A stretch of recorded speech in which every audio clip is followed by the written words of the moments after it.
regarding the reaction which came from when we put out those 27 names. Arunachal Pradesh Bharat का एक अभिन्न और अविभाज्य हिस्सा है और यह एक प्रकार से एक स्वयं सिद्ध तथ्य भी है। कोई भी चीज इस निर्विवाद वास्तविकता को बदल नहीं सकता। Regarding the reaction which came from when we put out those 27 names. So let me reiterate this yet again, that Arunachal Pradesh is an inalienable and integral part of India, and this is a fact which is self-evident. At the same time, let me also underline that nothing can change this indisputable reality. Arunachal Pradesh Bharat का एक अभिन्न और अविभाज्य हिस्सा है और यह एक प्रकार से एक स्वयं सिद्ध तथ्य भी है और कोई भी चीज इस निर्विवाद वास्तविकता को बदल नहीं सकता। Siddhant, we had, yes, our High Commissioner yesterday had a meeting with the Prime Minister of Bangladesh. At the meeting, both sides discussed matters of mutual interest. As far as the invitation that you talked about, we have extended invitation for a bilateral visit as also for the BRICS outreach session which will be held here in Delhi. We will keep you updated on this particular matter.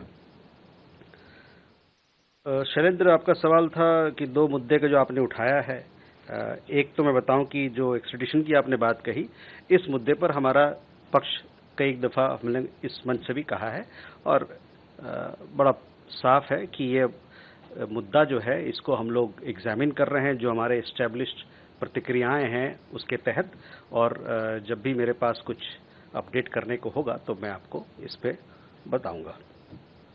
दूसरा, हादी के मामले में आपने बताया तो उसमें भी है कि देखिए वो एक लीगल मैटर है, एक न्यायिक मामला है और उसमें इन्वेस्टिगेशन जो छानबीन चल रही है।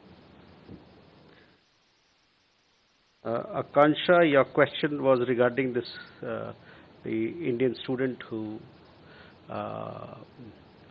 came under, who was I think he was, this is our understanding that he was apprehended in Germany. So we were informed of this particular Indian national that he has committed a serious crime or alleged to have committed a serious crime in the state of Arizona. Subsequent to that, we also informed our authorities here who are part of the law enforcement mechanism. Subsequent to that, further we understand that he was apprehended in Germany, in Berlin, and we remain in touch with the US authorities on this particular matter to ascertain more details in regard to the case. मधु, आपका सवाल, देखिए दो चीज़ें हैं कि दुनिया भर में बहुत सारी घटनाएं होती रहती हैं और इन सभी घटनाक्रमों को हम बड़ी पैनी नज़र से और करीबी नज़र से इसको हम इस पर नज़र रखते हैं।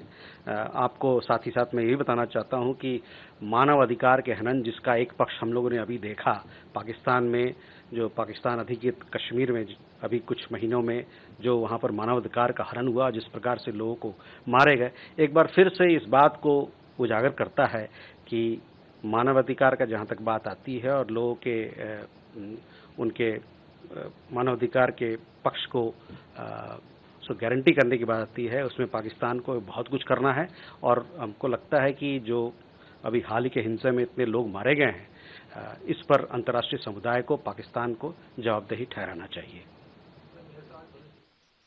तभी मैंने कहा कि मानव अधिकार के पक्ष को जो वहाँ पर हनन हो रहा है उस पर अंतर्राष्ट्रीय समुदाय को चिंता करने की जरूरत है और साथ ही साथ में उनको पाकिस्तान को जवाबदेही ठहराने जाने की जरूरत है।